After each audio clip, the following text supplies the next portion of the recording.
Korbuk subdivision bisingo khobjaknai youth IPFT tai atisarokni katal reform committee eba snamjak firmani committee tini haino hai khafirjagokha Korbukni Nobojoi-para community hall nogo songjak pandre bisingtwi Pandao narwayangi thangi manjak phaika youth IPFT state president Vikas Deborma tai vice president Korbuk BSC vice chairman Pranab Tripura tai atisa state president Dobendu Jamatiano khoboi IWFT center ni GS Kusumti Riang tai juda juda adong rok IPFT ro phankrak tai phankabang khlaijani bagai yang yekhayang sangbutang khlai tongjangma hai obo katal reform committee khawoi taisa kotor krak khlaijani torna lograni chaitok mung hnai koktuma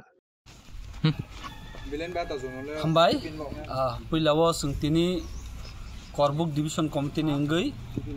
Youth IPFT atisa taikaba IPFT ni bedek jubok সংগঠন bai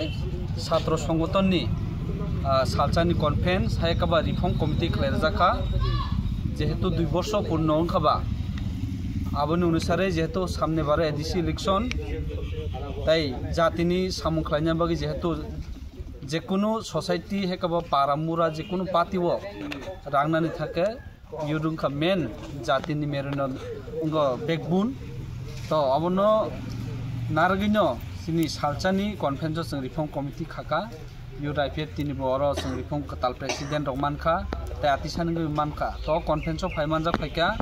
समय बाक्सासिनि central committee नि मानगोनां president जिनि दा विकास Debbarma फाइमानजा फाइका आतिसानि president जिनि दा दुबेन्दु IWFT नि general secretary जिनि madam कुसुमति रियां तायमा केनो division secretary जिनि लीलापद सं हाकेनो विभिन्न यूथ बाय आतिसानि थानाय कसाम कताल मिलुबै तिनि जों सालचानि कॉन्फ्रेंस खायका नबजिपारा कमिटि हला।